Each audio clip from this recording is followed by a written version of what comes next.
something is a scam. The lighting is doing kabisha bisha konke. Awe shala muliwamula. Hi guys, welcome to my YouTube channel. It's your girl Tandanani. You know the vibe.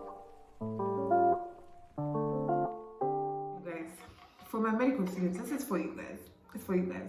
It's been a long time coming. I feel like I've been doing a lot of vlogs. We need to sit down, we need to chat. These are tips from a 5th year, okay, student. This is my first year of the clinical clerkship, as you know. But if you didn't know, now you know. That's what's important. Tip number 1 is you need to know surgery is very gruesome, guys. I'm not even joking. Like, you are going to, yeah, if blood makes you queasy, or you know, seeing wounds makes you, you know, nauseous, yeah, all the best. I know some doctors that blood still makes them queasy till this day, and you know, you can still become a good doctor even though you know blood still makes you queasy. But you must always remember that patients are people and you must respect them. So even if you see something that you have never ever seen before and you're a bit taken aback, thank God for masks. I actually say thank God for masks. Always remember to give the patient utmost respect, and just remember that this person, like any other person, could be your relative, could be your mom or your dad or your sister or yourself, and you wouldn't want people reacting like that. Remember, again, it's really uncomfortable to be a patient and have 10 students plus 3 other doctors just looking at you, you know, and it's hard being a patient. So if you put yourself in the patient's shoes, then you will not, you know, be like, ill. With that being said, I'm not gonna lie, you're going to be taken aback by certain things in surgery, and I feel like you should be prepared for that. One thing I would advise is, if like scents make you feel like vomiting, or like you get nausea if you smell something, chew some mint gum, or put some eucalyptus. I used to put eucalyptus oil on my mask, right? So when I go into the ward, that's all I'm smelling. Or chew gum. But remember to respect the patient and don't be like, no. Just keep a straight face, okay? You need to strike a balance between, you're not on payroll, okay? It's not do or die for you. You are there to learn. As much as you are there to help, you are there to learn. You must remember that you're not on payroll, okay? But again, give it your all. I don't know how to tell you guys. Please, when you're tired, you need to rest, because you'll burn out. Remember, you're there to learn, as well as you're there to help and also to gain experience. So, you know, you don't need to spend your entire time in the hospital. But again, you must strike a balance. I didn't sleep like overnight all my core days, but I would always go back for post-core. Because also when we rotated, it was June, July, in the cold. Yeah, so I spent a few nights, like I would say out of 10 weeks, I spent like maybe 7, 8 weeks. Like I would spend calls at the hospital, but I would know when to leave and when to rest. So please just find your balance, find whatever works. So tip number 3 is eat. I know it sounds funny, but eat. You know what? A lot of people would say, I skip breakfast, blah, blah. That's you. I'm not even going to lie. Intermittent fasting is something I do and I've been doing for a long time. But I do make sure that I'm nourished, because I found myself in the middle of the rotation, you know, 10 weeks is long. I was anemic, okay? Because also I was not eating right. I was just neglecting my nutrients. My diet was horrible. And if I was to give advice, I would say eat a balanced diet. I don't know what works for you, if you're a breakfast person, if you're not a breakfast person, but always do find time to eat, prep your meals or whatever it is, but make sure you eat. Hypo G kills. Anyway, tip number 4 is practice. In the surgery, in the surgical clerkship, it's your only chance to learn all these things, okay? Because there's so many patients, there's so many opportunities to learn. You know, just keep practicing. Practice your blood draws, practice your your cannulation, practice whatever it is, practice your physical exams. You know, there's so many patients you can practice. You can just say, I want to just, you study cardiovascular examination and you go and just find a patient and you obviously you ask them and explain and all those prerequisites that you learn about in your clinical skills, but you must always see the opportunity to practice, especially on core day. One thing I absolutely loved and I'm really, really grateful for is my firm really included the students in there. We were a unit, okay? So if patients come, they would give each one of, or even ourselves, we just go take files. Obviously, we'd ask and they'll say, yeah. We clerk the patients, we clerk, and then we obviously present the history to the registrar or the junior resident medical officer, who's the intern on call, or whichever doctor that's there, and you present and you formulate the plan together. You would do the prescription, they would sign, and it felt so wholesome because that way also you got to learn a lot of things. Like I never knew how to reduce a hernia until I clerked a patient with an inguinal hernia, and my registrar was teaching me what to do and hands-on experience. So yeah, practice. Tip number 5, ukutangila te kufika. I feel like I needed to put that in. You guys, you are going to feel like you are behind, you are last, you are always, it's going to be like that. But just remember, being first doesn't mean you've arrived. And medicine is a marathon. Surgery is a marathon. It's not a 100-meter sprint, my dear. Unfortunately, some days are going to be good, great. Other days are going to feel like bombs. So just always remember, some people are really, really bright. They get things quick and they're on their feet. You'll be sluggish some days. Some days you just be like, but what is it? You just learned something 2 minutes ago. You cannot even, it happens, okay? You need to cut yourself some slack, all right? Number 6 is self-care. This point is very, very important. Let me give you guys a story time. I did not prioritize self-care, and it's very, I think you guys can see if the vlogs, my previous videos, I was in the surgical department, how I was looking. There was nothing cute about how I was looking. It was only, I think, 8 weeks into the rotation when I completely burned out because I was not taking care of myself. I was just, and self-care is subjective, okay? Whatever works for you as a form of self-care, do it. If working out or slapping on a face mask and cucumber on your face and doing your nails and whatever form of self-care works for you, do it. For me, aside obviously taking care of my skin, which I had to learn to start doing again, because sometimes you can completely lose yourself. God and medicine, that's all you know. My dear, you forget yourself for this life. You will lose yourself in the rotation if you do not prioritize your self-care. For me, what I did right was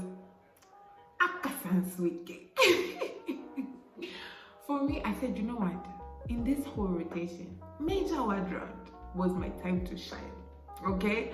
Major wardrobe, I just used to iron my lab coat, iron my outfit, I smell good, I bath, not that I never used to bath, but I really clean myself and soak myself before major wardrobe. Even if I didn't know the answers on the word, hey, at least I must something that is loud. I would always make sure I show up. The fit, it's not that I don't have a mirror, which we need to start fundraising for. I would dress. My dear, I will spend the whole night. Major wardrobe for us was on a Friday. Thursday, I am looking for something to wear. You must invest in yourself, okay? Whatever form of self-care. And this is where I learned to dress for major wardrobe. When I did Obs and Guy, my favorite rotation, I did it at University Teaching Hospital. And if you've done Obs and Guy, you know that they don't play with major wardrobe. You are as a guy, you are chased from the ward if you don't have a time. You guys, my consultant's lab coat was always crisp white. I said, Even the registrar's lab coat, crisp white. You get it? I said I need to do better. I cannot be wearing my beige Mabisi lab coat on major wardrobe. No. The shit, the tight trousers. The ladies used to dress heels, but major wardrobe used to be like, it can go from 8 to 12. We are just standing, seeing patient by patient, and Obzangai, if you've been to Obzangai, you know that there's a thorough, that's what I like. It's very major wardrobe, very thorough. It's not small history. You're giving serious. It's long. It's very, very long. You see the patient, and I think that's one thing that has my heart. But yeah, just seeing that, I cultivated the habit. I said, you know what? At least if every day I'm looking like my problems, major wardrobe. Remember, repeat after me. Aka Sanswike. Something that is loud. Tip number 7 is step out.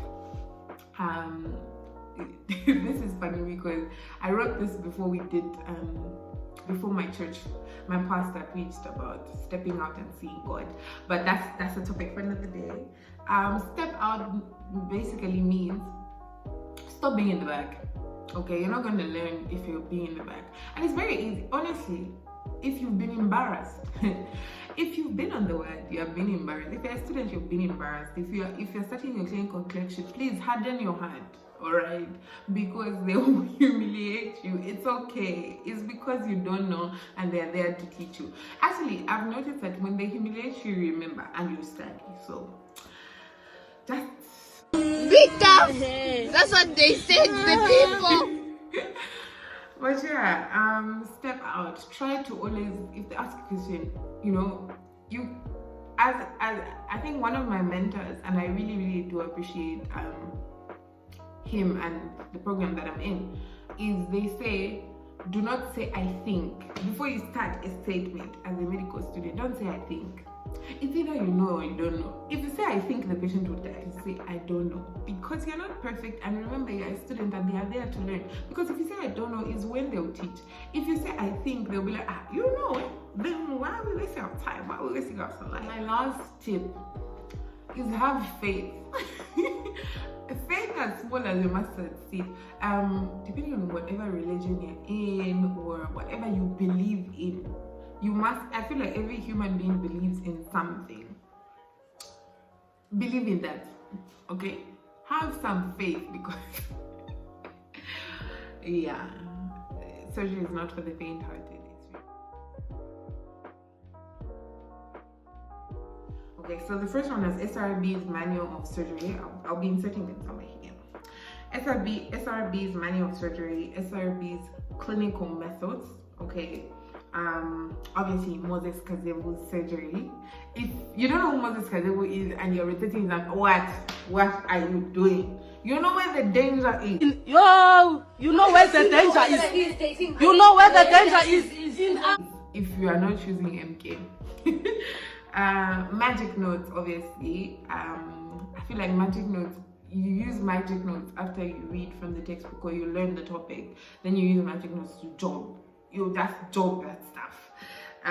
Baby and Love, Browse, I'll insert all of them here.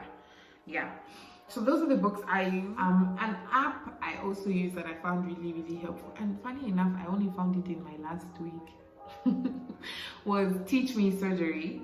I use Teach Me Anatomy and Teach Me Physiology in my foundation year. So that's the material I use. If you're not able to find them or ask your seniors, you can DM me at Tandanani on Instagram, and I'll definitely share what I have. The next thing is my worst and best experience in my surgical clerkship. Okay, I'll start with my worst experience. So I feel like I have so many, because surgery is really, really draining. Obviously, dealing with death, every death is a new experience. That's what I need to say. So like, even doctors will tell you that for them, dealing with death is something that's like this, you can never ever get used to it. Like, you can become numb in it, but you can never ever get used to it. So I was clerking a patient to present for a seminar. The seminar was hemorrhagic. It was horrible. we were just being, that seminar was brutal. I'll tell you guys about it. But we clerked a patient and we were presenting for a seminar, right? So we presented the seminar, I think, on a Thursday. Friday morning, we went to review the patient just to say hi and see how the patient is doing and see what they're doing for the patient. And the patient wasn't in the bed, and we're like, where's our patient? I know he passed on in the early hours of the morning, and a new patient was on the bed. I was just like, guys, life, it hit me. I was like, life continues, eh? You die and just people move on, you know, the bed, new occupant. So yeah, that's something I think that was one of my worst experiences, because you think that this is someone you're speaking to the day before and they were stable, you know, they're not in a critical condition. Yeah, it was just, that's why I'm telling you, you need to believe in something. You need to believe in a higher power. You need to believe in God. You really do need to believe in something, because you will lose yourself. And sometimes there's nothing that, like, the doctors can only go as far. So you really need to believe in a higher power. Best experience. Also those, there were so many. I think it was just being allowed to, I really did love my firm in surgery. Shout out to the blue firm, you guys. Being allowed to just be responsible. Like, I was given so much, you know, they did just say students in one corner. Like, doctors would be like, Mwaka, that patient, follow up what for that patient, I'll present the patient. It felt so good to see a patient that was on the ward sick, you know, come back in clinic and they're much better, they're talking, there's someone who was not talking, or not, yeah, I think those were one of my favorite experiences. Surgery, guys. There were so many experiences. The thrill, oh my word, surgery is guys, like, I'm not wishing for bad things, but surgery is amazing because things just, you'll be sitting chatting, boom. Not like that per se, but like, it's very unpredictable and there's an adrenaline rush. I don't know how to describe. It's like drugs, guys.